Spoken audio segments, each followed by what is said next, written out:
الحمد لله حمدا كثيرا كما أمر ونشهد أن لا إله إلا الله وحده لا شريك له في الخلق والأمر إرغاما لمن جحد به وكفر ونشهد أن سيدنا وسندنا محمدا عبده ورسوله المبعوث إلى الأسود والأحمر لتتميم مكارم الأخلاق لا يخلق نبي ولا رسول بعده ولا أمة بعد أمته ولا شريعة بعد شريعته ولا كتاب بعد كتابه صلى الله تعالى عليه وعلى آله وأصحابه الذين هم خلاصة العرب العرباء وخير الخلائق بعد الأنبياء وهم كالنجوم في السماء للاهتداء والاقتداء وهم مفاتيح الرحمة ومصابيح الغرر أعوذ بالله من الشيطان الرجيم بسم الله الرحمن الرحيم شهر رمضان الذي أنزل فيه القرآن هدى للناس وبينات من الهدى والفرقان فمن شهد منكم الشهر فليصم صدقت یا رب العالمین. محترم بزرگوں، عزیز دوستو، بحمد اللہ تعالی اللہ کے فضل سے ہمیں پھر ایک مرتبہ دنیاوی زندگی کے سفر میں دعوت و تبلیغ کی نسبت سے مل بیٹھنے کی سعادت حاصل ہو گئی. ستمبر کی غالباً 12 تاریخ کو، جی ہاں، جب میں ادھر یورپ وغیرہ سے آیا تو بس ایک جمعہ میں حاضری دے کر مجھے پھر جانا پڑا. اللہ جانتا ہے کہ بندوں کے بے پناہ اصرار اور تقاضوں کو معذرت کر کے، نظر انداز کر کے اس لیے آیا ہوں کہ ان مبارک لمحات میں میں آپ کے ساتھ مل بیٹھوں اور ہمارا یہ فکری سفر جاری رہے. تعمیر کی وجہ سے مجھے افسوس ہے کہ دورہ تفسیر قرآن کا معمول ہمارا جاری نہ رہ سکا، تاہم اللہ نے چاہا تو ہم اس مبارک مہینے کے جمعات میں مل بیٹھتے رہیں گے. جس طرح بیرونی تقاضوں کو نظر انداز کر کے آ گیا ہوں، مجھے اللہ توفیق دے گا کہ اندرون ملک کے تقاضوں کو بھی اسی طرح میں معذرت کروں گا اور آپ سے یہ ملاقات جاری رہے گی. اللہ نے اس مبارک مہینے کا تعارف اس انداز میں کرایا کہ اس میں قرآن نازل کیا گیا. رسول اللہ صلی اللہ علیہ وسلم نے فرمایا، شعبان شہری، شعبان میرا مہینہ ہے، رمضان شہر اللہ، اور رمضان اللہ کا مہینہ ہے. تو جو تو اللہ کی رحمت اپنے بندوں سے قریب تر ہے ہی، ان رحمت اللہ قریب من المحسنین. اور میں کسی ملاقات میں بتا چکا ہوں محسنین کون ہوتے ہیں. محسنین وہ ہوتے ہیں جن کے چہروں پر رات کی تنہائی کے سجدے چمکتے ہیں، وہ قرآن کی زبان میں محسن ہوتے ہیں۔ وہ جو حضرت یوسف سے کہا تھا اصحاب السجن نے کہ انا نراک من المحسنین، تو چہرے تنہائیوں کے ترجمان ہوتے ہیں۔ جس طرح شر کی بدبو پردوں میں نہیں چھپتی، یقین جانیے کہ اسی طرح خیر کی خوشبو بھی پردوں میں نہیں چھپتی، شر کی عفونت بھی ظاہر ہو کے رہتی ہے اور خیر کی خوشبو بھی ظاہر ہو کے رہتی ہے، دکھائی دیتا ہے، چہروں پہ خیر کا نور دکھائی دیتا ہے۔ ان رحمت اللہ قریب من المحسنین۔ لیکن اس مبارک مہینے میں اللہ کی رحمت اتنی زیادہ قریب ہوتی ہے اپنے بندوں سے کہ سال بھر کے اور کسی لمحے میں اتنی قریب نہیں ہوتی۔ اگر میں اپنی زبان میں کہوں اس قرب کو تو پھر میں یوں کہوں کہ حق تعالی طے کر لیتے ہیں کہ اس مہینے میں اپنے کسی بندے کو محروم نہیں جانے دوں گا، طے کر لیتے ہیں۔ صرف اتنی شرط ہے کہ میرا بندہ بھی چاہے کہ میں محروم نہ رہوں۔ اللہ کسی پر خیر مسلط نہیں کرتا،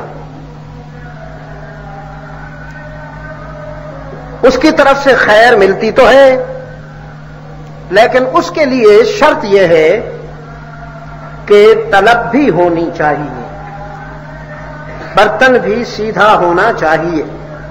اس لیے اللہ کے رسول صلی اللہ علیہ وسلم نے فرمایا، وہ جو ایک مشہور حدیث ہے، آپ صلی اللہ علیہ وسلم جب جمعہ کے لیے ممبر پر تشریف لا رہے تھے تو پہلے زینے پہ قدم رکھ کے آمین کہا، پھر دوسرے زینے پہ قدم رکھا تو آمین فرمایا، پھر تیسرے زینے پہ قدم رکھا تو آمین فرمایا۔ اب یہ جو آمین ہے یہ کسی دعا کی تائید میں کہی جاتی ہے۔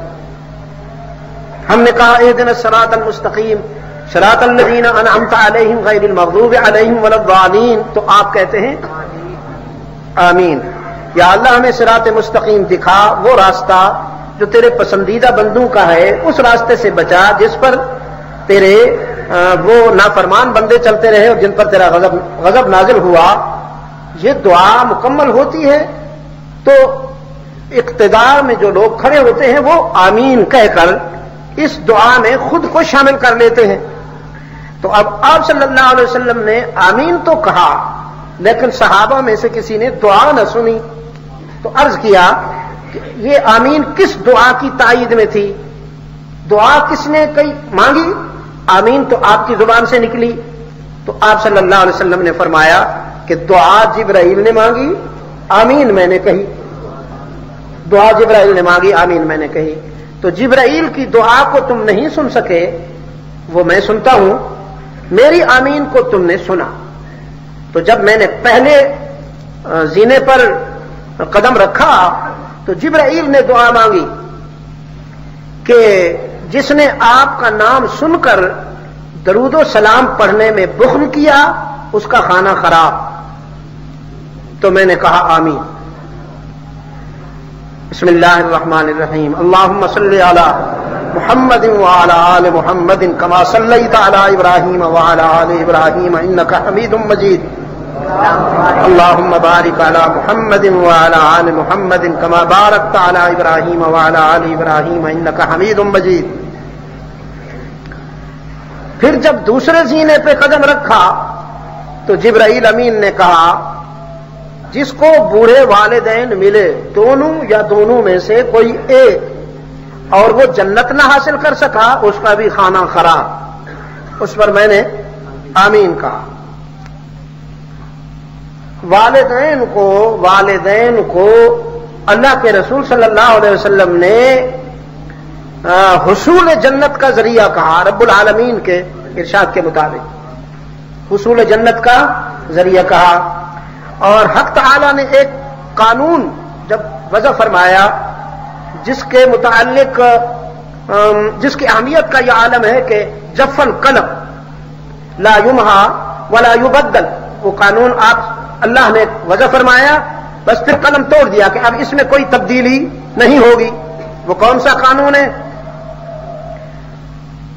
فرمایا وَقَضَىٰ رَبُّكَ أَلَّا تَعْبُدُوا إِلَّا إِيَّاهُ، یہ قانون ہے، قانون لکھا جا رہا ہے۔ وَقَضَىٰ رَبُّكَ، اور فیصلہ کر دیا تیرے رب نے، فیصلہ کر دیا تیرے رب نے، اللہ تعبدوا الا ایاہ، کہ عبادت اس کے سوا کسی کی نہیں ہوگی۔ عبادت کس کی؟ اللہ ہی کی۔ وَقَضَىٰ رَبُّكَ أَلَّا تَعْبُدُوا إِلَّا إِيَّاهُ، اور فیصلہ کر دیا تیرے رب نے نہیں عبادت ہوگی مگر اللہ ہی کی۔ تو سجدہ کس کا؟ اللہ ہی کا۔ عبادت کے انداز میں قیام کس کا؟ اللہ ہی کا۔ عابد بن کر رکوع کس کا؟ اللہ ہی کا۔ مدد کے لیے پکارا کسے جائے گا؟ اللہ ہی کو۔ وقال ربکم، جو رب یہ فیصلہ کر رہا ہے وہی رب تم سے کہتا ہے ادعونی استجب لکم، مجھے پکارا کرو میں تمہاری دعا و پکار کو نہیں۔ کتنی مرتبہ سمجھاؤں ظفر تجھے تو تھپڑ لگاؤں۔ قبول کرتا ہوں، قبول کرتا ہوں، ایک ہے سننا اور ایک ہے قبول کرنا۔ سننے میں دیر لگتی ہے، وقت لگتا ہے، سوچنا ہوتا ہے۔ کیس آیا، جج کہتا ہے اگلی پیشی پہ غور کریں گے، پھر اگلی پیشی ہوئی، اس کے بعد پیشی ہو گئی، غور کریں گے، یہ سنا جا رہا ہے، یہ سماعت ہو رہی ہے۔ یہاں سننے والی بات ہی نہیں ہے۔ حق تعالی نے فرمایا کبھی مجھے آزماؤ تو صحیح، تم مجھے پکارو گے میں قبول کر لوں گا۔ اچھا قبول کیسے کر لوں گا؟ اجر تو لکھ دیا جائے گا۔ ایسا نہیں نا کہ یا اللہ میں جب کل صبح اٹھوں تو مجھے 4 ایکڑوں پہ بنا بنایا ایک محل مل جائے، 10 ایکڑوں پہ بنا بنایا ایک محل مل جائے، اس میں اتنے درجن بیڈ روم ہوں، اتنے اس میں واش روم ہوں، اس میں اتنی 0 میٹر گاڑیاں کھڑی ہوئی ہوں، اتنے تو اس میں ملازم کام کر رہے ہوں، اور اس میں اتنے بڑے بڑے لان ہوں۔ یا اللہ ہوں تو بڑا نادار، بالکل ہی مفلس آدمی، لیکن تجھ سے تو یہ بعید نہیں ہے، تو سب کچھ کر سکتا ہے۔ بس یا اللہ میں تیرا بندہ ہوں، چاہتا ہوں کل صبح ہو تو یہ مل جائے۔ مانگ لیا، اللہ کا وعدہ ہے کہ میں قبول کرتا ہوں، اللہ نے قبول فرما لیا۔ ہو سکتا ہے کہ کل وہ محل تو تجھے نہ ملے، دنیا میں وہ محل تجھے نہ ملے، اور وہ کیوں نہ ملے؟ لو بسط اللہ الرزق لعباده لبغوا فی الارض، اگر میں تمہاری خواہشیں پوری کرنے لگوں تو میری یاد کی توفیق نہیں ملے گی، فرعون بن جاؤ گے، مجھے بھول بیٹھو گے۔ کتنا بڑا نقصان ہو جائے گا، کتنا بڑا نقصان ہو جائے گا۔ اگر میں تمہاری ہر خواہش پوری کرتا چلا جاؤں تو مجھ سے دور چلے جاؤ گے، دنیا میں جا کے الجھ جاؤ گے۔ ہر خواہش تو باپ اپنے بیٹی کی بھی نہیں مانتا، بیٹے کی بات بھی سوچ کے مانی جاتی ہے۔ بچپن میں اپنے بچوں کی خواہشیں پوری نہیں کی جاتی کہ کہیں ان کے اخلاق خراب نہ ہو جائے، ان کی جیب نہیں بھری جاتی کہ یہ غلط چیزیں لیں گے، اخلاق بگڑ جائیں گے، نہ معلوم کہاں کہاں جا کے وقت گزاریں گے۔ جب تم حکمت سے کام لیتے ہو، تمہاری ربوبیت صغرا ہے، تم اپنی اولاد کے لیے سوچ سمجھ کر جیب سے کچھ نکالتے ہو، تو میں سوچ سمجھ کے اپنے بندوں کو رزق نہیں دوں گا؟ اللہ لطیف بعبادہ یرزق من یشاء، میں رزاق تو ہوں ہی، لیکن لطیف قسم کی حکمت ہے میری، میں تمہیں سوچ سمجھ کے دیتا ہوں۔ بچہ انگارے کو چھونا چاہتا ہے لیکن ماں اسے بچاتی ہے، اس کا ہاتھ پکڑتی ہے تو وہ چیختا ہے، چلاتا ہے۔ اس نے انگارے کی چمک کو دیکھا، اس کے جلانے کی صلاحیت اسے سمجھ میں نہیں آتی کہ وہ بچہ ہے، تو بچہ، شیرخوار بچہ ماں کے سامنے اتنا نادان نہیں ہوتا جتنے تم رب کے سامنے نادان ہو۔ تم اللہ کے سامنے تو اس شیرخوار بچے سے بھی زیادہ نادان ہو۔ تو جب تم مجھ سے مانگتے ہو، میں قبول تو کر لیتا ہوں، دیتا وہی ہوں جو تمہارے لیے خیر کا باعث بنتا ہے، حکمت کے مطابق دیتا ہوں۔ اچھا یا اللہ قبول کیسے کر لیتے ہو؟ فرمایا قبول یوں کر لیتا ہوں کہ حشر میں میزان میں جب اعمال کا وزن ہوگا تو سب سے زیادہ وزنی تمہاری دعائیں ہوں گی، سب سے زیادہ وزنی تمہاری دعائیں۔ اس لیے اللہ سے مانگتے رہا کرو میاں، مانگتے رہا کرو، مانگتے رہا کرو، غیر محدود مانگتے رہا کرو۔ یا اللہ یہ بھی دے دے، یہ بھی دے دے، یہ بھی دے دے اور یہ بھی دے دے۔ حضور صلی اللہ علیہ وسلم نے فرمایا کہ انسان حسرت کرے گا حشر میں، حسرت کہ یا اللہ میری تو کوئی بھی دعا نہ قبول ہوتی دنیا میں، کوئی بھی، ساری دعائیں ذخیرہ بنتی ہیں اور آج کام میں آتی ہیں۔ قال ربكم ادعوني استجب لكم قال ربكم اذا سألك عبادي۔ پہلی بات، میرے بندے مجھ پوچھتے ہیں ہمارا رب رہتا کہاں ہے، ہم جو اس سے مانگے ہیں وہ ہے کہاں؟ فرمایا انی قریب، انہیں بتاؤ میں قریب ہوں، قریب، انی قریب، میں تمہارے قریب ہوں۔ تو یا اللہ کتنا قریب ہے؟ روات میں رہتا ہے الہ العالمین، بارہ کھو میں ہے یا مری کے کسی پرفضا مقام کے کسی ایوبیہ نتیہ گلی میں ہے؟ فرمایا اقرب الیہ من حبل الورید، میں نے اپنے لیے عرش پر یا کسی پرفضا مقام پر ٹھکانہ نہیں بنایا، میں تو تمہارے وسط قلب میں رہتا ہوں۔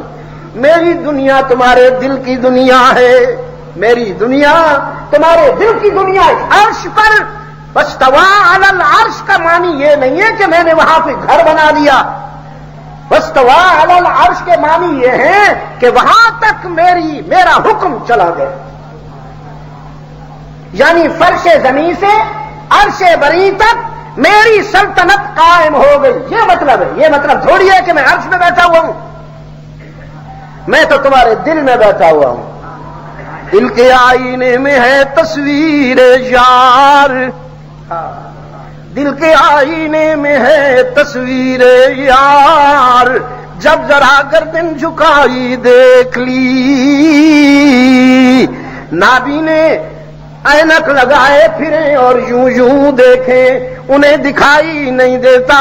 جن کے پاس نظر ہوتی ہے وہ آنکھیں، چہرے والی آنکھیں بند کر کے سر بگریباں ہو کر اسے دیکھ لیا کرتے ہیں کہ دل کے آئینے میں ہے تصویر یار، جب ذرا گردن جھکائی دیکھ لی۔ تو جب اتنا قریب ہوں، اجیب دعوت الداعی اذا دعان، اجیب یاد رکھنا، ریممبر، اجیب قبول کرتا ہوں دعوت الداعی، پکارنے والے کی پکار، دعوت الداعی اذا دعان، وہ جب بھی مجھے یاد کرتا ہے۔ سارے رشتے غفلت میں جا سکتے ہیں، میں غفلت میں نہیں جاتا، سنتا ہوں، قبول کرتا ہوں تمہاری دعائیں، اس لیے مجھے پکارا کرو۔ رسول اللہ صلی اللہ علیہ وسلم نے فرمایا الدعاء هو العبادہ، الدعاء هو العبادہ، دعا عبادت ہے، دعا عبادت ہے۔ آپ کہیے ایک مرتبہ یا اللہ، ادھر سے کہیے ذرا، ادھر سے نہیں۔ 1 سال ہو گیا محنت کر رہا ہوں کہ یہاں سے اس کم وقت سے ذرا نجات حاصل کرو۔ یہ رمضان مبارک بھی اسی لیے آتا ہے کہ اس سے نجات حاصل ہو جائے۔ ادھر آ جاؤ، دل کی دنیا کے غنی بن جاؤ۔ بولو ایک مرتبہ، یہ کیا کیا آپ نے؟ یہ عبادت کی ہے آپ نے، اس کو یاد رکھنا۔ یا اللہ کیا مطلب اس کا؟ یہ ہم نے عبادت کی ہے۔ اہل اللہ کہتے ہیں یا اللہ یا اللہ یا اللہ یا اللہ یا اللہ یا اللہ یا اللہ یا اللہ یا اللہ یا اللہ یا اللہ یا اللہ. دنیا اس میں ذات کی تلاش میں ہے. یہ اس میں ذات کیا ہے؟ اس میں اللہ اس میں ذات ہے. اور کیا ہے؟ یہ اللہ اس میں ذات ہے. اللہ اللہ اللہ اللہ اللہ اللہ اللہ اللہ اللہ اللہ. حضرت والد مرحوم میرے والد مرحوم نے 27 سال تک روزانہ 12,000 اس میں ذات قضا نہیں ہونے دیے. یہ عبد المجید ایسے نہیں بنا بیٹھا. عبد المجید کے پیچھے کوئی ہاتھ ہیں, کسی کے ہاتھ ہیں. دعا کے لیے اٹھے تھے, ورنہ جو کچھ میں ہوں وہ تو میرا اللہ جانتا ہے. نہ میرے پاس کوئی علم ہے, نہ میرے پاس کوئی عمل ہے. تو یہ اللہ جو ہے, اللہ اس میں ذات یہی ہے. اور پہلے بھی شاید کسی موقع پہ بتایا ہو, آج پھر بتاتا ہوں. اللہ صرف اللہ پہ بولا گیا ہے, کسی اور پہ نہیں. خدا آگ پہ بھی بولا گیا, سورج پہ بھی بولا گیا, خدا پانی پہ بھی بولا گیا, خدا لکڑی پہ بھی بولا گیا. خدا بندانے مکتب بھی ہوا کرتے ہیں, خدا بندانے مکتب بھی ہوا کرتے ہیں. خدا کامن ہے, اللہ آفیشل ہے. خدا اسنام پہ بولا گیا, اللہ صرف اللہ پہ بولا گیا. قرآن میں کہیں خدا نہیں آیا, صرف اللہ آیا ہے. اس لیے جب بھی اللہ کے متعلق بات کی کرو, کیا کرو تو اللہ کا نام لیا کرو, خدا سے بچنے کی کوشش کیا کرو. قسم بھی اللہ محفوظ رکھے, قسم سے اللہ محفوظ رکھے. اچھے لوگ بار بار قسمیں نہیں کھایا کرتے, تو لیکن اگر کبھی ضروری ہو جائے تو اللہ کی قسم, خدا سے نہیں. ویسے بھی خدا فارسی ہے, اور اکثر فتنے اسی راستے سے آئے ہیں, اکثر فتنے اسی راستے سے آئے ہیں. تو بھائی فیصلہ کیا اللہ نے, عبادت میں کسی کو شریک نہ کیا جائے اللہ کے ساتھ. عبادت میں کسی کو شریک نہ کیا جائے اللہ کے ساتھ. تو سجدہ کس کا؟ اللہ کا نا. پھر دیکھیے نا, اللہ ہی کا. میں نے آپ کو بتا رکھا ہے, لیکن اب بھول جو جاتے ہیں. میں کیا کروں, میرے پاس ایسا کون سا نسخہ ہو کہ بس نقش ہو جائے ایک بات. اللہ کے ساتھ ایک دوستی ہی کی ہے, ایک دوستی بھی کی ہے. تو سارا جھگڑا اسی میں تھا. رحمت عالم صلی اللہ علیہ وسلم کے ساتھ مکہ والوں کا جھگڑا ہی یہی تھا. وہ کہتے تھے اللہ بھی, اور رحمت عالم کا اصرار تھا اللہ ہی. وہ کہتے تھے اس پر ہم کمپرومائز کر رہے کہ اللہ بھی اور ہمارے بڑے بھی, یہ لات و منات عزا اور حبل بھی, اللہ بھی. ہم ان کا بھی سجدہ کریں, اللہ کا بھی سجدہ کریں. ان کا سجدہ تعظیمی, اللہ کا سجدہ عبادت والا. تو رحمت عالم صلی اللہ علیہ وسلم نے فرمایا میری شریعت میں, میرے دین میں تعظیم کے حوالے سے سجدہ کوئی نہیں. میری شریعت اور میرے دین میں تعظیم کے حوالے سے سجدہ کوئی نہیں. اگر تعظیم کے حوالے سے کسی سجدہ کی گنجائش ہوتی تو پھر میرے صحابہ جن سے زیادہ رحمت عالم سے کوئی محبت نہیں کر سکتا, جن سے زیادہ رحمت عالم سے کوئی محبت نہیں کر سکتا, انہوں نے عرض کیا تھا اللہ کے رسول ہم دیکھتے ہیں عرب کے مخدوم, وڈیرے, چودھری, خان, ان کی رعایا انہیں جھک کے ملتی ہے, تو پھر ہم آپ کو کیوں نہ جھک کے ملا کریں. رحمت عالم صلی اللہ علیہ وسلم نے جواب میں فرمایا تھا لو كنت آمر احدا ان يسجد لاحد لامرت النساء ان يسجدن لازواجهن. اگر میں تمہیں حکم دیتا کہ تم بندوں میں سے بھی کسی کے آگے تعظیماً جھک جایا کرو, تو پھر بیویوں کو حکم دیتا کہ وہ خاوند دن بھر کی محنت مزدوری کے بعد جب گھر آئے تو خاوند کے سامنے جھک جایا کرے. اور اس دور کا بابو اپنی بیگم کے سامنے جھک جایا کرے, لیکن گنجائش نہیں ہے. بیوی خاوند کے سامنے نہیں جھک سکتی, شاگرد استاذ کے سامنے نہیں جھک سکتا, رعایا حاکم کے سامنے نہیں جھک سکتی, اولاد والدین کے سامنے نہیں جھک سکتی. پہلے بھی بتایا تھا, لیکن مجھے خطرہ ہے کہ آپ بھول گئے ہوں گے. کوئی نماز ایسی نہیں جو سجدے کے بغیر ہو جائے. ایک نماز ایسی ہے جس میں سجدہ کیا جائے تو نہیں ہوتی. سوچ لیجئے، کوئی نماز، وہ فرائض ہوں یا واجبات، سنن ہوں یا مستحبات، اوابین ہوں یا توابین، اشراق ہو، کوئی بھی نماز ہو، تراویح ہو، نوافل ہوں، تہجد ہو، سجدہ رہ جائے تو نماز نہیں ہوتی۔ وہ کون سی نماز ہے جس میں سجدہ ہو جائے تو نماز نہیں ہوتی؟ جنازہ، یاد رکھتے ہو یہ نماز؟ ہاں، نماز تو مولوی صاحب آئے نا جی اگے نماز جنازہ پڑھانا واسطے تے وچوں ایک بندہ بولیا جی کتنیاں تکبیراں ہونگیاں تے کہ پڑھنا پیندا ہے؟ مولوی صاحب آخیا تمہیں یہ بھی نہیں پتا بھی کتنی تکبیریں تے کہ پڑھنا پیندا؟ ہاں جی، کوئی کدے کدے جو مردا ہے، روز مرے تو پھر یاد بھی رہندا ہے نا جی، یہ پھر کدے کدے جو ہوندا تو اسی بھول جانے ہوں۔ تو نماز جنازہ میں سجدہ ہو جائے تو نماز نہیں ہوتی۔ اتنا اہم رکن کہ کسی اور نماز میں سجدہ رہ جائے تو نماز نہیں ہوتی، اللہ نے یہاں یہ اہم رکن وڈرا کیوں کر لیا؟ باقی ہر نماز میں عابد کے سامنے صرف معبود کا تصور ہے اور اللہ کا حکم ہے۔ شریعت اسلامیہ کہتی ہے نمازی کے سامنے سے گزرنا نہیں چاہیے تاکہ اس کا لنک ڈسٹرب نہ ہو، اللہ کے ساتھ جو اس کا رابطہ ہے اس میں خلل نہ پڑ جائے۔ لیکن نماز جنازہ میں شاگرد کے آگے استاذ کی میت، اولاد کے سامنے والدین کی میت، رعایا کے سامنے بادشاہ کی میت، حاکم کی میت۔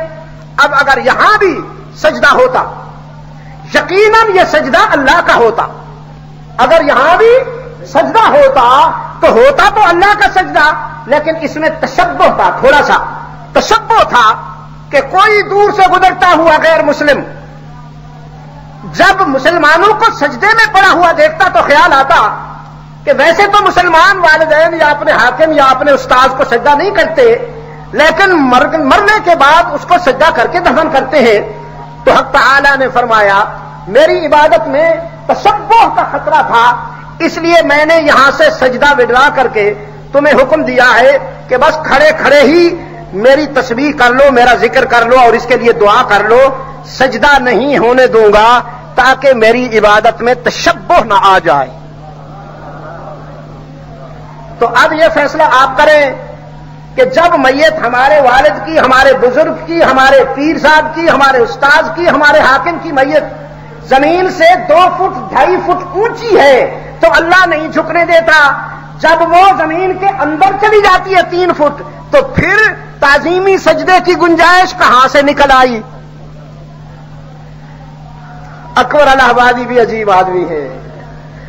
اکبر کہتا ہے ہو جس میں عبادت کا دھوکہ مخلوق کی وہ تعظیم نہ کر، ہو جس میں عبادت کا دھوکہ مخلوق کی وہ تعظیم نہ کر، جو خاص خدا کا حصہ ہے بندوں میں اسے تقسیم نہ کر۔ تو پھر سجدہ کس کا؟ ہماری جبین کی عاجزیوں کے لیے مسجود کون؟ ہی پہ زور دے کے ذرا دائیں بائیں دیکھ کر کوئی بھی کا بیمار چپ بیٹھا ہو تو اس سے بھی کہلوائیے، لیکن پیار سے، محبت سے۔ ہماری جبین کی عاجزیوں کے لیے مسجود کون؟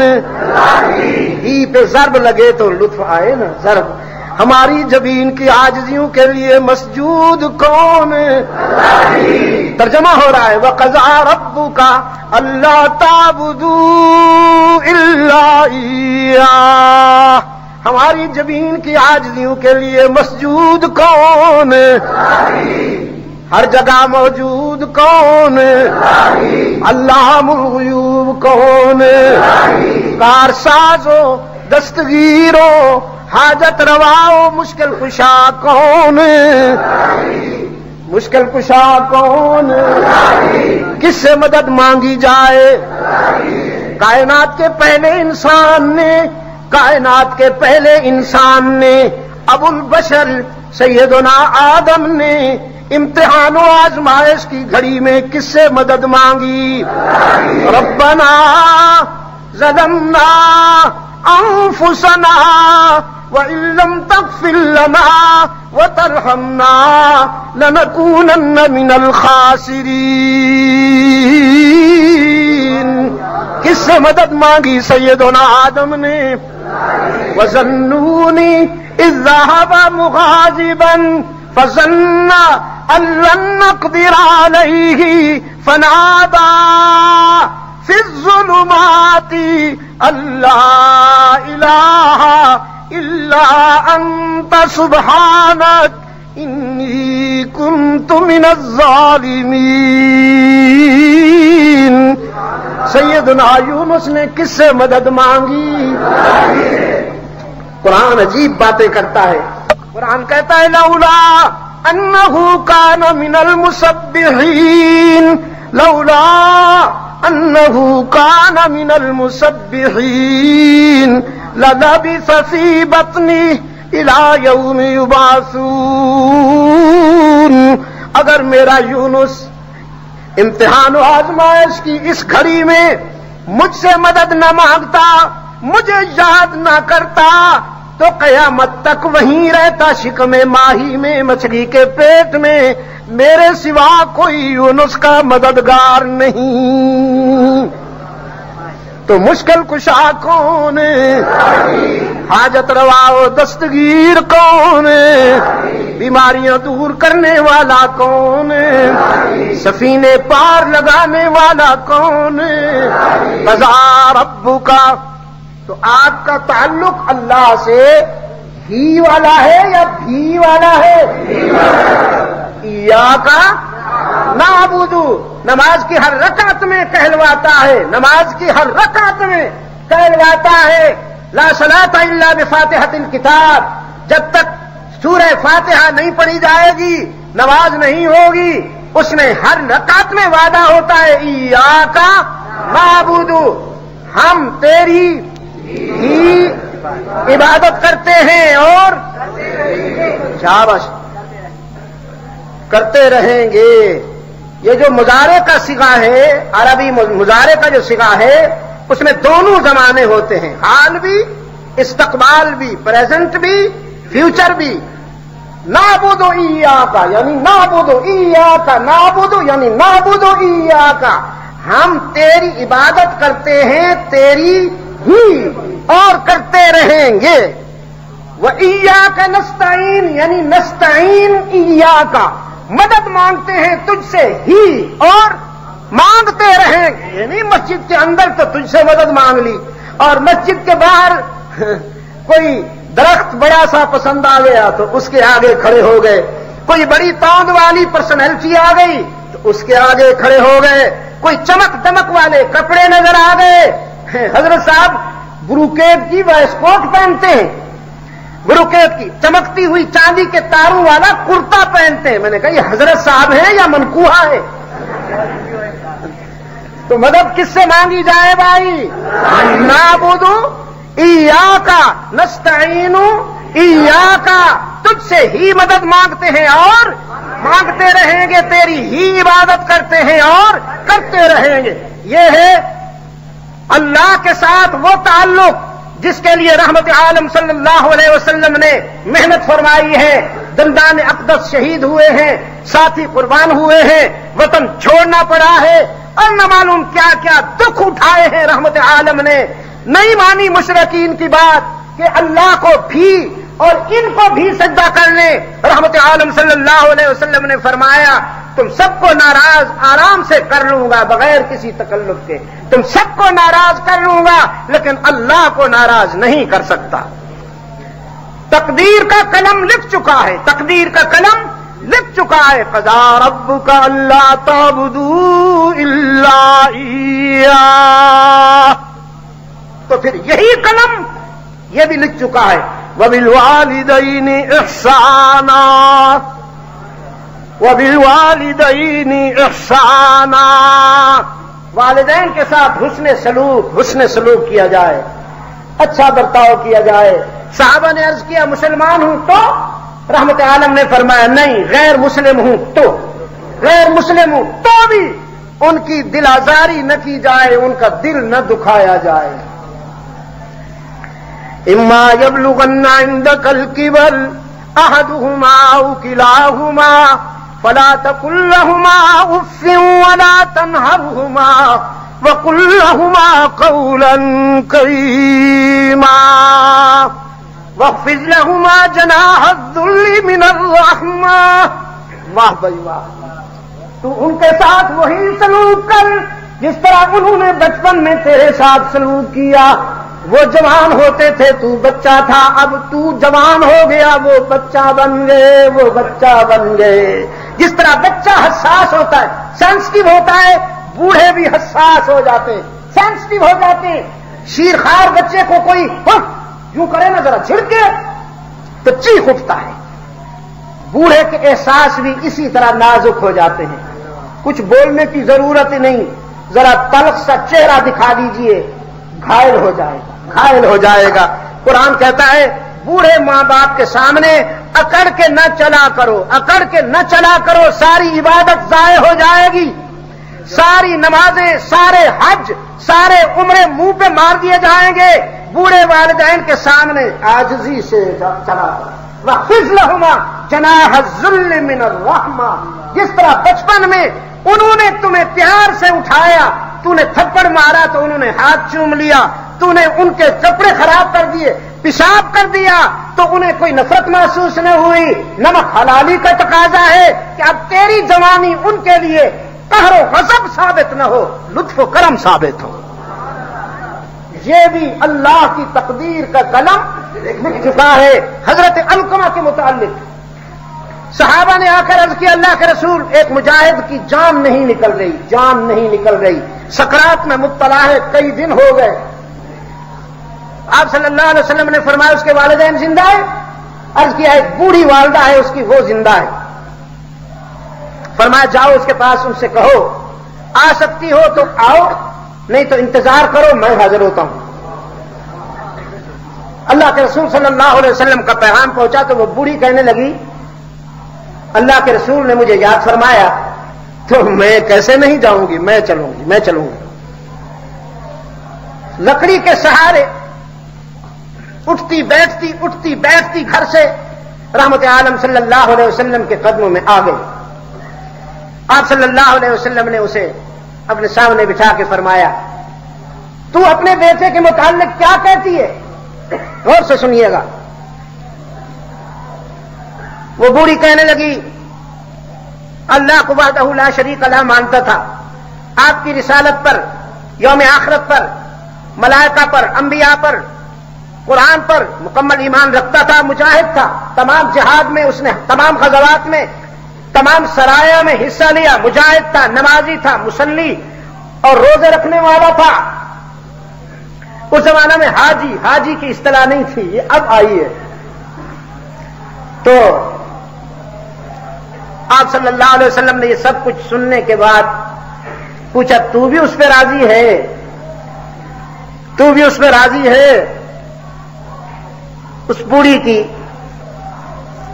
بوڑھی کی ویران آنکھوں میں آنسو ٹپک پڑے، زبان سے کچھ نہ کہا، آنسو نے ساری کہانی بیان کر دی. ہاں آنکھ بن جاتی ہے دل کی ترجمہ جب زبان میں تابع گویائی نہ ہو. آنکھوں نے ساری کہانی بیان کر دی. اللہ کے رسول صلی اللہ علیہ وسلم نے فرمایا مجھے محسوس ہوا ہے کہ تو اس پہ راضی نہیں ہے، کیا بات ہے؟ کہنے لگے اللہ کے رسول میرا بیٹا اپنی بیوی کی بات کو ترجیح دیتا تھا میرے مقابلے میں. ایک دن میری اپنی بہو کے ساتھ کچھ گھر کے معاملات میں تلخی ہو گئی. میں نے اپنے بیٹے پر حجت کرتے ہوئے کہا میرا بیٹا آئے گا تو بتاؤں گی. میری بہو نے پہلے بتا دیا.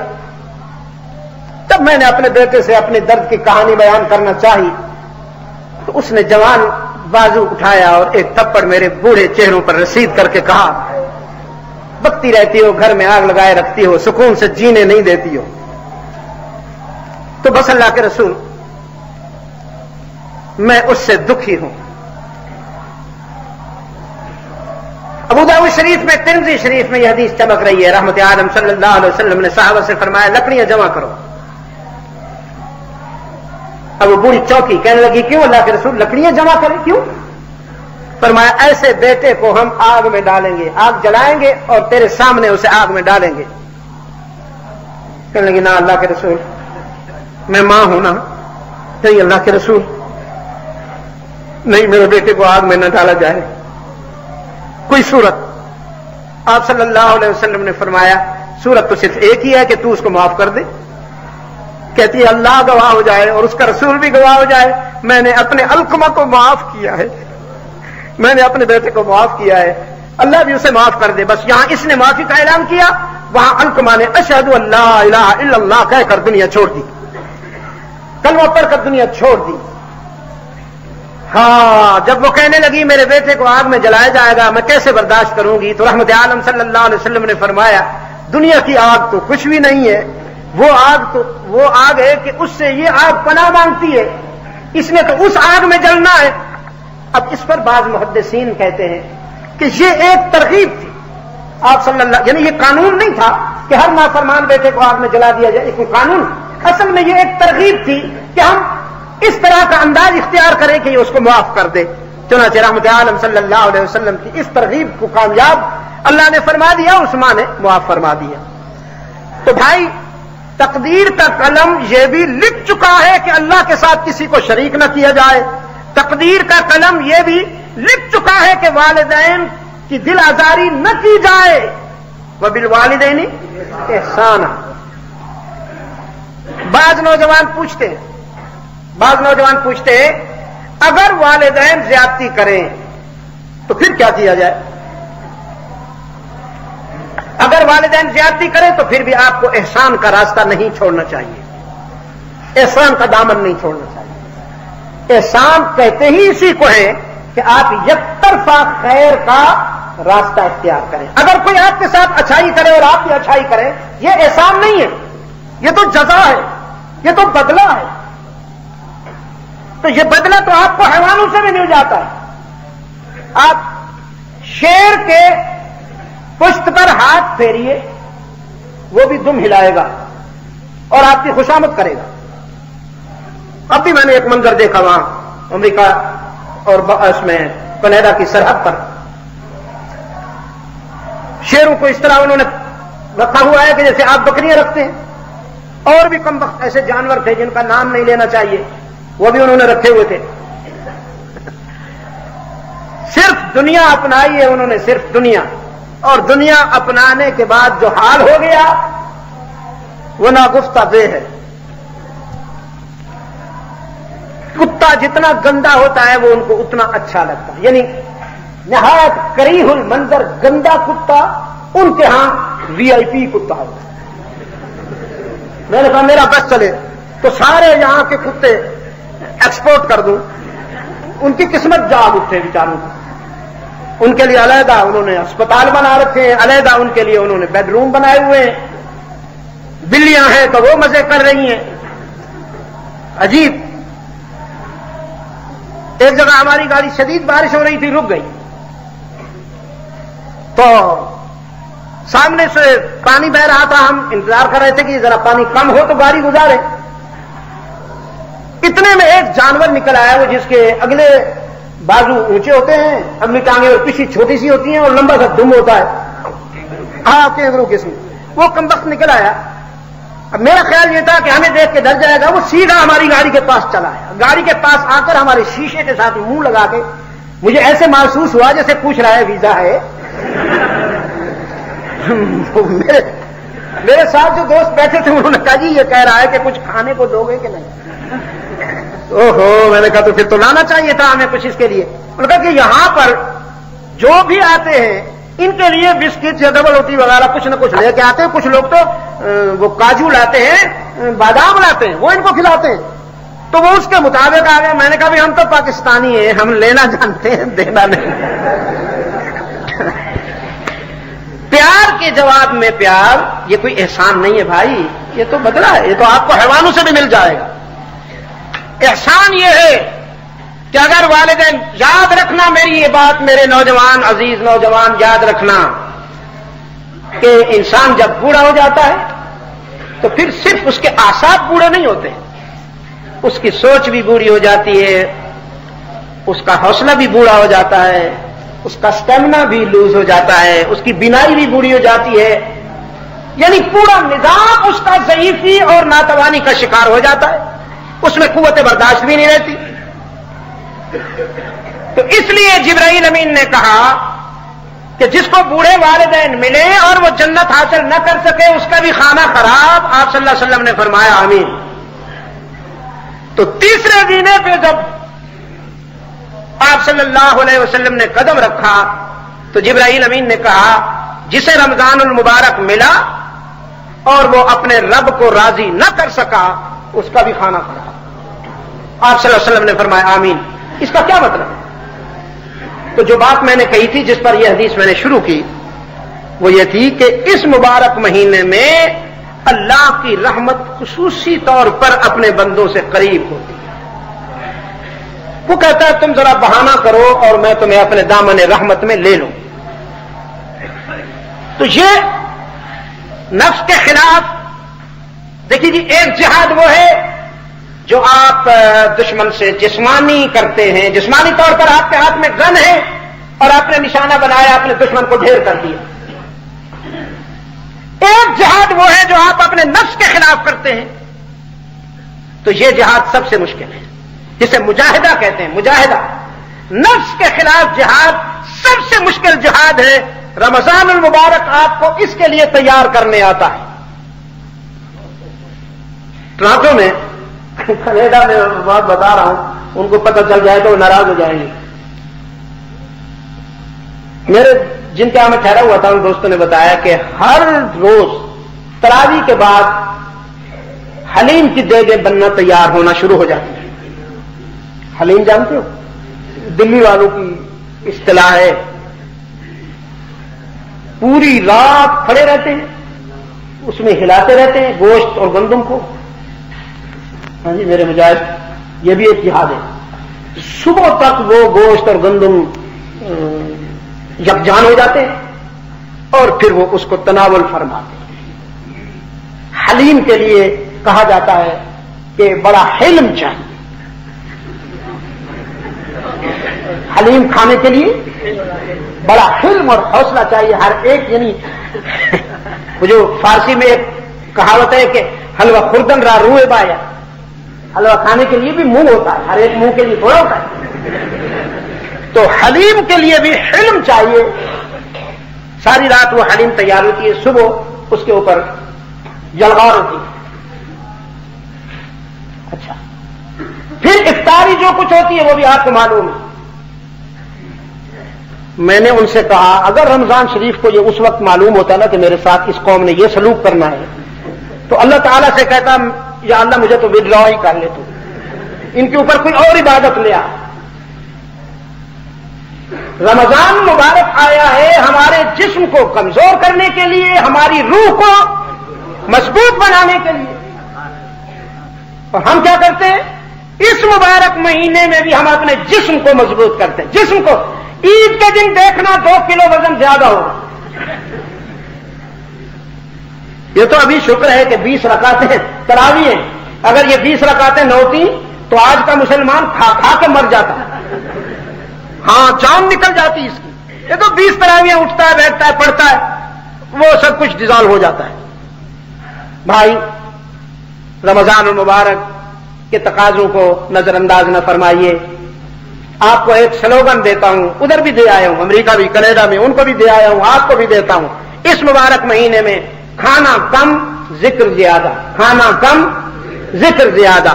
صبح جب آپ سحری کے لیے اٹھتے ہیں تو آپ تہجد کی نوافل پڑھنے کی عادت ڈال لیجئے۔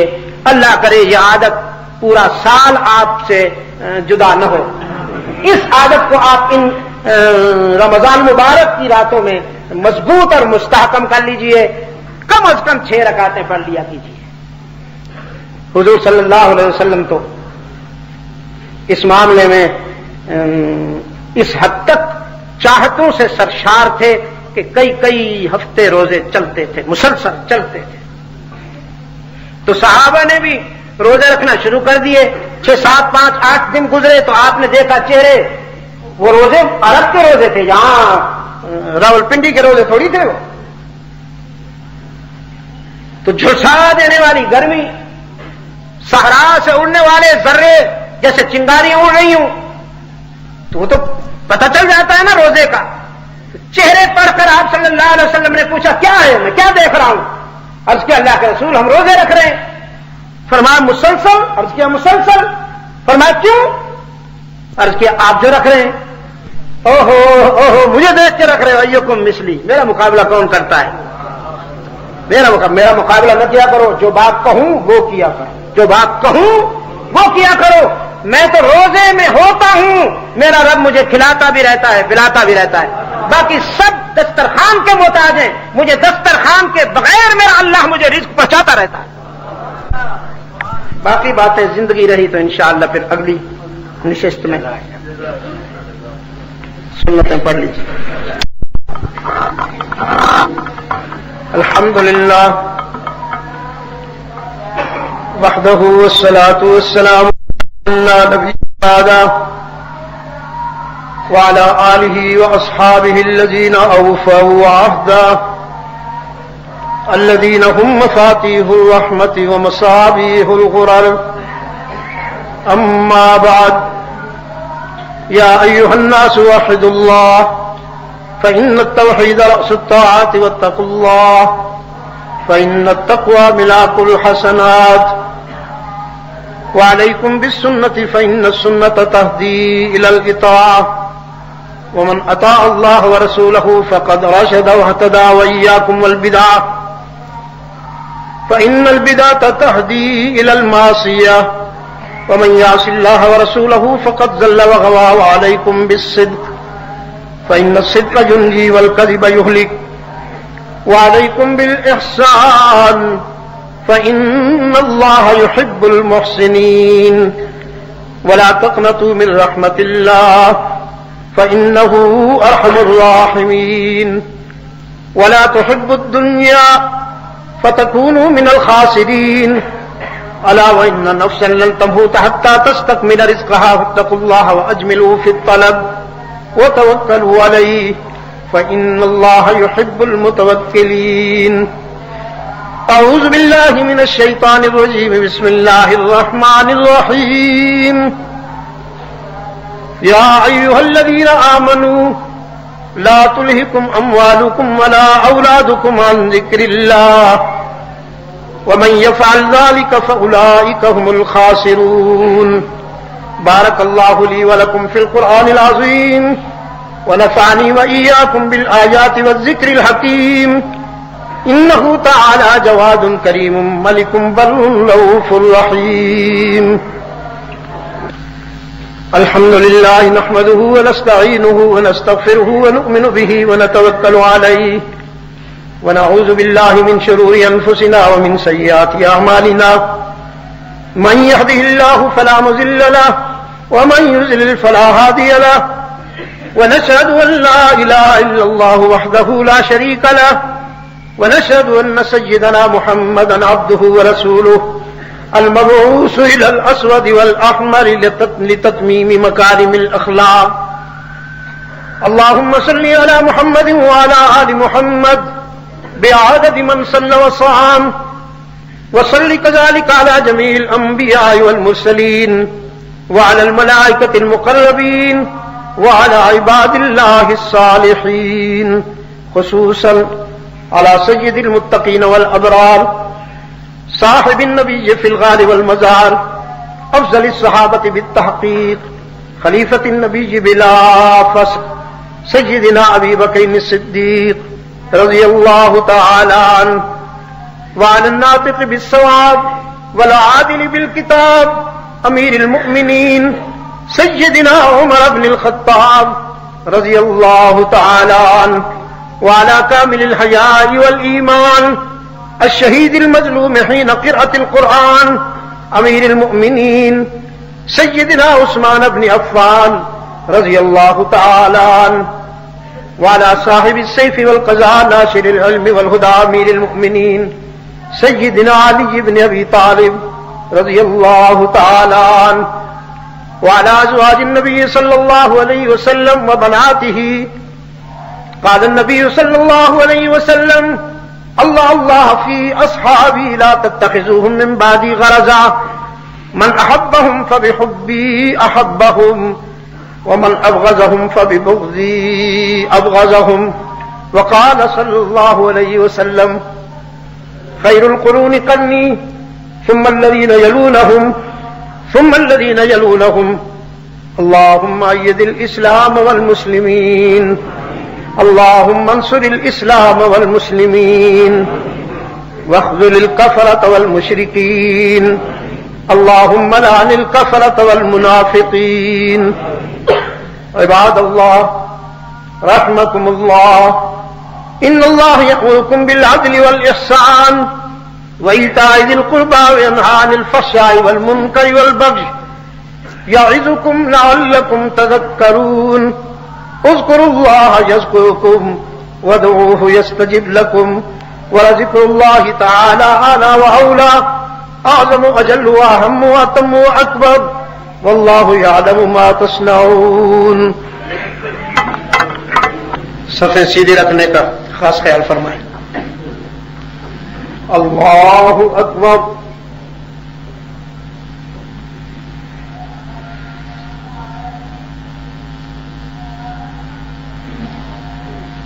الحمد لله رب العالمين الرحمن الرحيم مالك يوم الدين إياك نعبد وإياك نستعين اهدنا الصراط المستقيم صراط الذين أنعمت عليهم غير المغضوب عليهم ولا الضالين.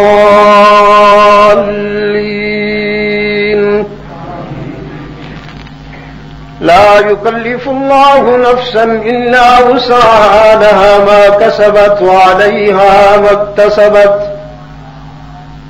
ربنا لا تؤاخذنا إن نسينا أو أخطأنا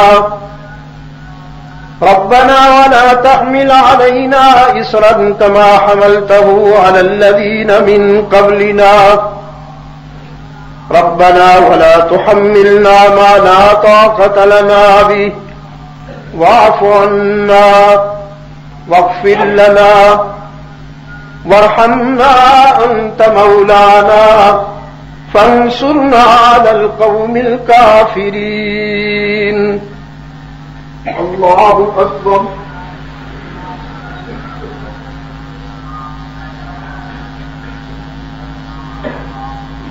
سمع اللہ لمن حمدہ.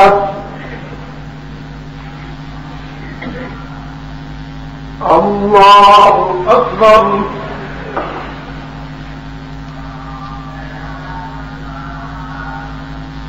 اللہ اکبر. اللہ اکبر.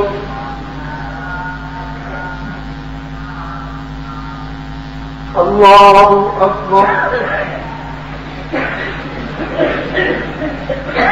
الحمد للہ رب العالمین الرحمن الرحیم مالک یوم الدین إياك نعبد وإياك نستعين اهدنا الصراط المستقيم صراط الذين أنعمت عليهم غير المغضوب عليهم ولا الضالين.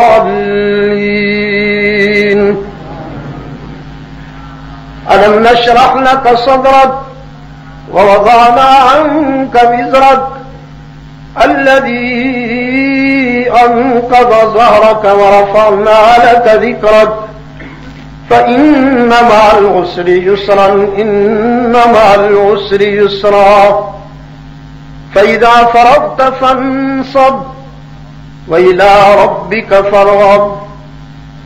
الله أكبر.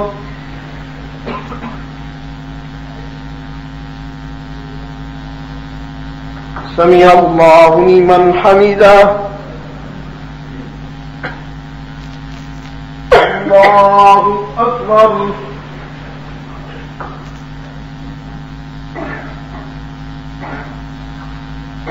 اللہ اکبر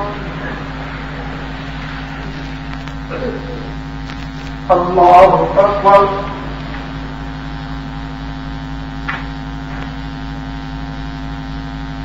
اللہ اکبر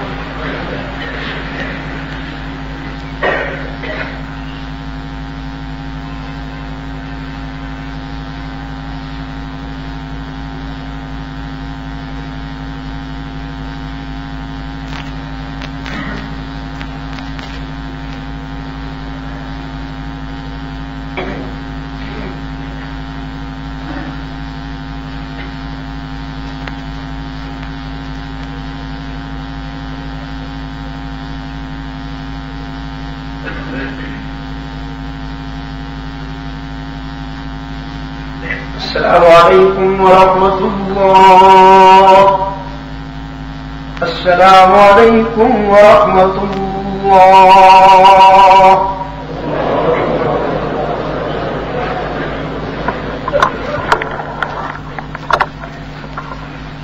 بسم اللہ الرحمن الرحیم اللهم صل علی محمد النبی الأمی وآلہ وبارک وسلم تسلیما کثیرا کثیرا ربنا آتنا في الدنيا حسنة وفي الآخرة حسنة وقنا عذاب النار ربنا ظلمنا أنفسنا وإن لم تغفر لنا وترحمنا لنكونن من الخاسرين ربنا لا تزغ قلوبنا بعد إذ هديتنا وهب لنا من لدنك رحمة إنك أنت الوهاب ربنا اغفر لنا ولإخواننا الذين سبقونا بالإيمان ربنا هب لنا من أزواجنا وذرياتنا قرة أعين واجعلنا للمتقين إماما اللهم وفقنا لما تحب وترضى وألف بين قلوبنا كما ألفت بين عبادك الصالحين ثبتنا على صراط المستقيم حبب إلينا الإيمان وزينه في قلوبنا وكره إلينا الكفر والفسوق والعصيان واجعلنا من الراشدين اللهم اجعلنا من الفائزين اللهم اجعلنا من المستغفرين اللهم اجعلنا من المستغفرين بالأسحار واجعلنا من الذين لا خوف عليهم ولا هم يحزنون أنت القوي ونحن الضعفاء اللهم أنت الغني ونحن الفقراء نسألك رحمتك وفضلك ونعوذ بك من سخطك وغضبك اے اللہ عالم اسلام کی مدد فرما مسلمان جہاں کہیں مظلوم و مجبور ہیں ان کی دستگیری فرما یا اللہ پاکستان کو اندرون و بیرون خطرات سے محفوظ و معمون فرما اے اللہ اسے اپنی نظریاتی منزل سے ہمکنار فرما روحانی جسمانی بیماروں کو شفاء کاملہ عطا فرما تیرے جن بندوں نے دعا کے لیے کہا ہے اللہ ان سب کی دعائیں قبول فرما لے ان سب کی مرادیں پوری فرما دے اے اللہ ہمیں اور ہماری اولادوں کو ہر فتنے سے محفوظ و معمون فرما لے یا اللہ اس مبارک مہینے میں ہمیں توفیق عطا فرما اے اللہ ہم اس مبارک مہینے میں کامیاب ہونے والوں میں شامل ہو جائیں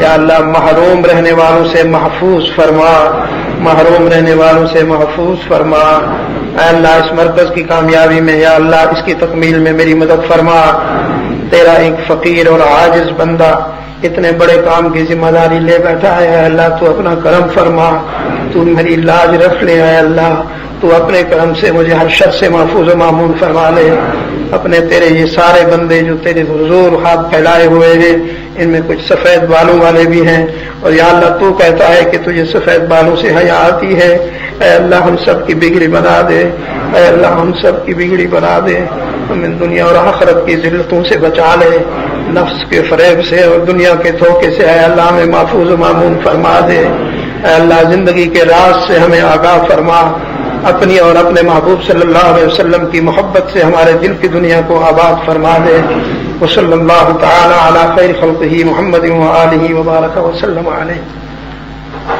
محترم اور اسلاف کی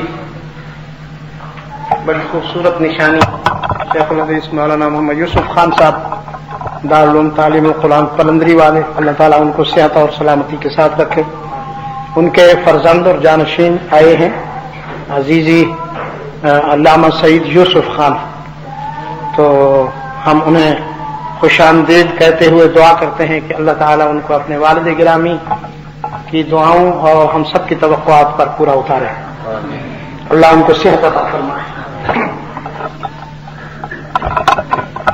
الحمد لله وحده والصلاة والسلام على من لا نبي بعده وعلى آله وأصحابه الذين أوفوا عهده الذين هم مفاتيح الرحمة ومصابيح الغرر. أما بعد، يا أيها الناس وحدوا الله فإن التوحيد رأس الطاعات واتقوا الله فإن التقوى ملاك الحسنات وعليكم بالسنة فإن السنة تهدي إلى الإطاعة ومن أطاع الله ورسوله فقد رشد واهتدى وإياكم والبدعة فإن البدعة تهدي إلى المعصية ومن يعص الله ورسوله فقد زل وغوى وعليكم بالصدق فإن الصدق ينجي والكذب يهلك وعليكم بالإحسان فإن الله يحب المحسنين ولا تقنطوا من رحمة الله فإنه أرحم الراحمين ولا تحبوا الدنيا فتكونوا من الخاسرين ألا وإن نفسا لن تموت حتى تستكمل رزقها فاتقوا الله وأجملوا في الطلب وتوكلوا عليه فإن الله يحب المتوكلين. أعوذ بالله من الشيطان الرجيم. بسم الله الرحمن الرحيم. فقال ربكم ادعوني أستجب لكم إن الذين يستكبرون عن عبادتي سيدخلون جهنم داخرين. بارك الله لي ولكم في القرآن العظيم ونفعني وإياكم بالآيات والذكر الحكيم. إنه تعالى جواد كريم ملك بر رؤوف رحيم.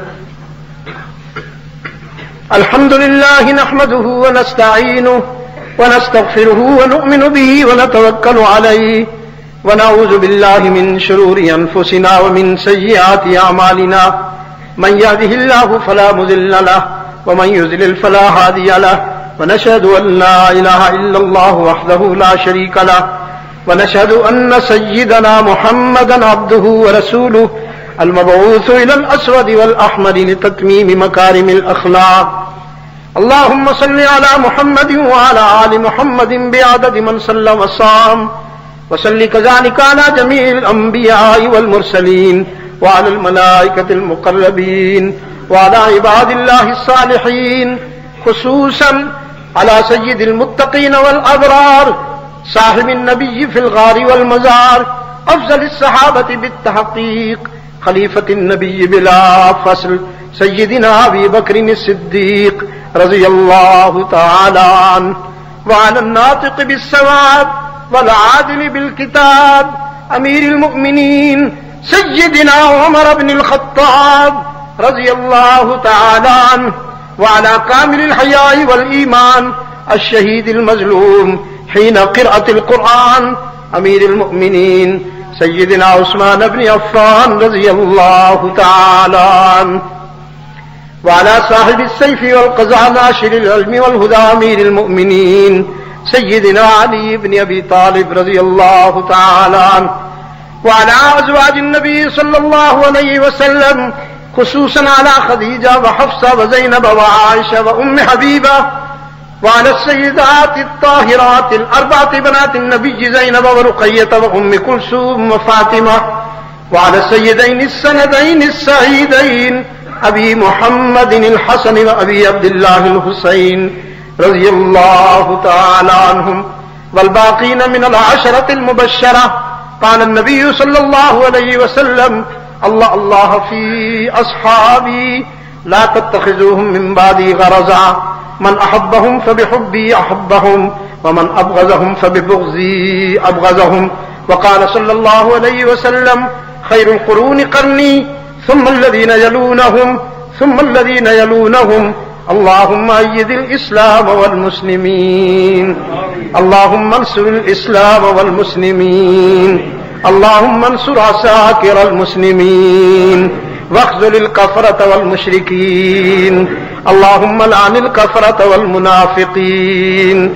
عباد الله رحمكم الله إن الله يأمركم بالعدل والإحسان وإيتاء ذي القربى وينهى عن الفحشاء والمنكر والبغي يعظكم لعلكم تذكرون.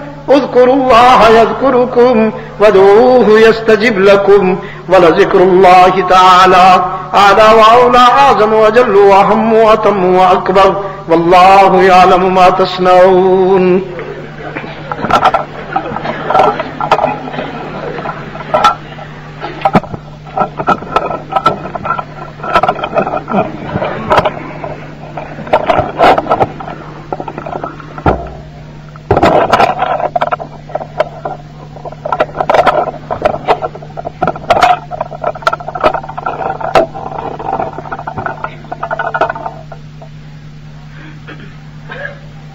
الله أكبر الله أكبر الله أكبر الله أكبر.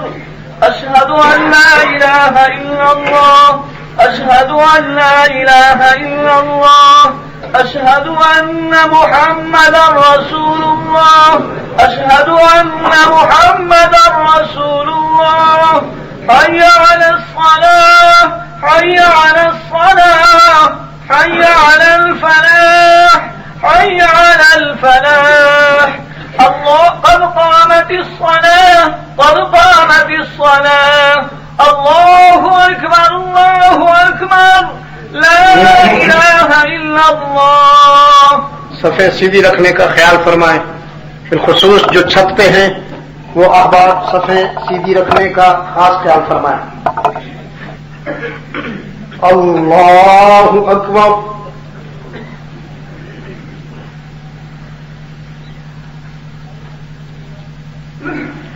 الحمد لله رب العالمين الرحمن الرحيم مالك يوم الدين إياك نعبد وإياك نستعين اهدنا الصراط المستقيم صراط الذين أنعمت عليهم غير المغضوب عليهم ولا الضالين.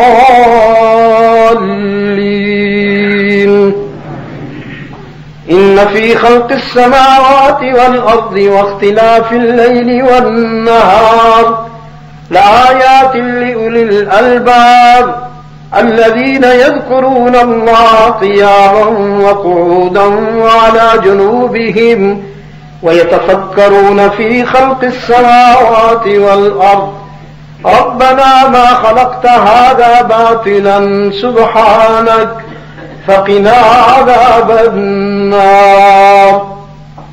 الله أكبر.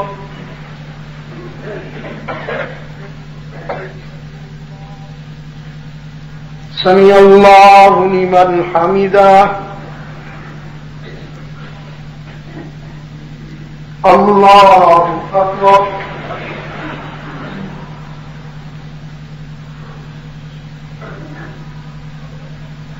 الله أكبر.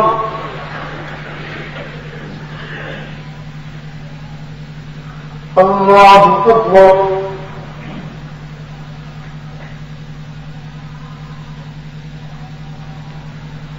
الله أكبر.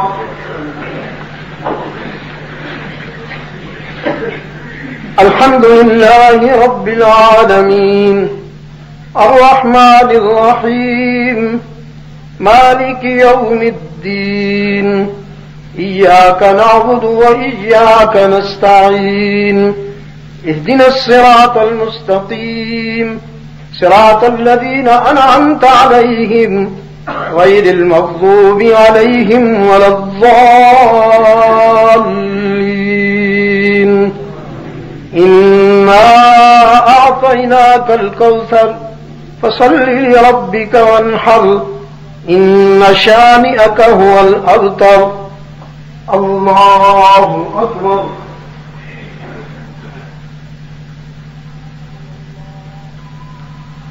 سمع الله لمن حمده. الله.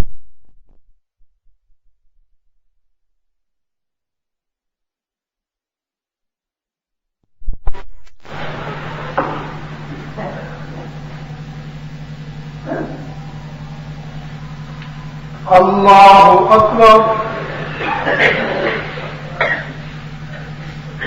الله أكبر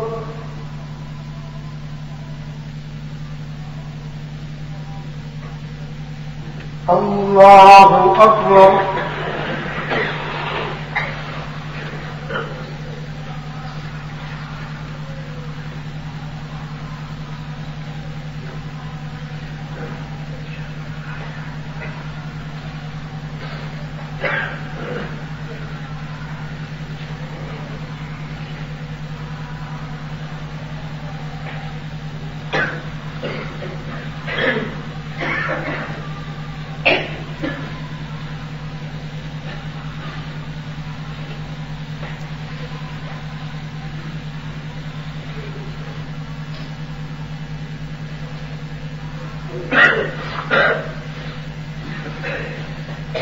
السلام عليكم ورحمة الله. السلام عليكم ورحمة الله.